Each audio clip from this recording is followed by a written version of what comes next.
je vais venir Fatih invoquer. Fatih invoquer du coup Jade, de nouveaux personnages avec Star Quantique. Et franchement, malheureusement, c'est un perso qui j'aime bien son trailer, etc. Mais déjà, je pense que ça va être l'un des persos qui génère le monde revenu de Star Rail. Hein. C'est vraiment la hype, elle est pas là, je pense. Hein. C'est pas. Je pense qu'il y en a beaucoup, ils vont la skip, hein, je pense. Regardez, genre. Parce que déjà, là, qui demande trop d'investissement. Et franchement, c'est pas le genre de perso hype comme Firefly. Beaucoup ils ont invoqué Firefly. Mais bon, enfin, en fait. Et en tout cas, quand même, pour ceux qui hésiteraient à l'invoquer parce que ils ont des mauvais personnages en pure fiction. Qui veulent savoir si elle est quand même un minimum fort pour la. C'est bah voilà, cette vidéo, je vais dire un petit peu. Mais en soi, Jade, en fait, même si vous manquez de personnages enfin, pure fiction, bah, Jade est tellement mauvaise dans tous les autres contenus que ce serait vraiment trop risqué malheureusement de pull un perso juste pour le pure fiction en fait. On devrait pull un perso qui est fort dans tout type de contenu comme Firefly par exemple, donc qui a détruit le jeu. Mais elle, malheureusement, elle est vraiment pas ouf. Et je pense que c'est à l'heure actuelle le personnage le moins free-to-play du jeu. Pour la simple et bonne raison qu'il faut absolument aller chercher le code signature et l'AE1. Parce que non seulement ça augmente beaucoup les dégâts de personnel de Jade, mais en plus de ça, ça va lui permettre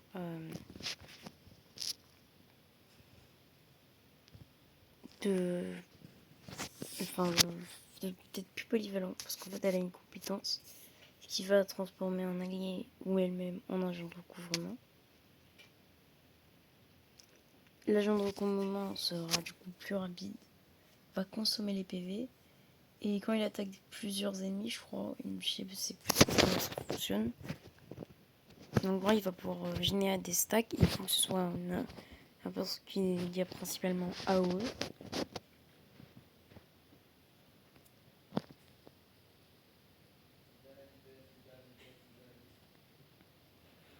Et enfin, du coup, ça va faire speed. Lorsque l'agent de recouvrement de tête pige une instance de dégâts additionnelle qui pourrait l'attaque. En fait, voilà, et en fait, c'est en rapport avec son talent, l'agent de recouvrement. C'est le gros ravageur, en fait, quand l'agent de recouvrement va générer cette stack, il y aura cette stack.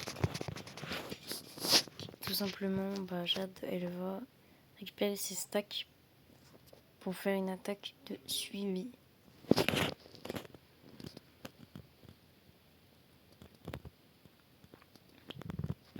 Si elle va en récupérer. Enfin, c'est en fait, elle est obligée de jouer avec des persos en soi qui font des dégâts AOE, sauf si justement on a la 1. Mais les faibles dégâts d'attaque de suivi de Jade et les faibles dégâts en général des persos qui AOE, qui attaquent 5 cibles, comme Erta en MOC, ne vont juste pas suffire. Et moi, Jade en MOC, à part avec Blade, il y a vraiment qu'une bonne synergie en 0. Mais à l'heure actuelle, c'est vrai qu'on préfère utiliser des persos qui attaquent 3 cibles par exemple. Plutôt que 5 cibles, c'est beaucoup trop et du coup peu de dégâts. Gage, c'est un perso qui. Enfin, elle est super dépendante du cône aussi. Parce que tu peux lui donner de l'union des. Enfin, il va faire avec ta faible pour. Enfin, le cône, je crois, il va lui apporter 26% de DPS, il me semble. Et la E1, elle va lui apporter aussi 26% ou 30% de DPS. Mais surtout la E1, quoi, c'est une dinguerie. E1 plus cône plus box, une grande box, c'est quand même chaud. L'investissement, et c'est clairement un investissement que je pense en free-to-play ne pourra pas se permettre d'avoir ça.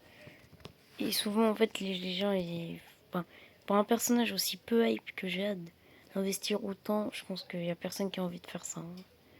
Du coup, la majorité des gens qui vont juste vouloir invoquer Jade dans le 0 à 0, mais en fait, sinon, elle sera pas efficace. Ça va être vraiment un skip, je pense, pour beaucoup. Moi, je le skip personnellement. Et voilà. Elle a une aura, mais elle a pas d'histoire. Et je n'aime pas à mort son cara design.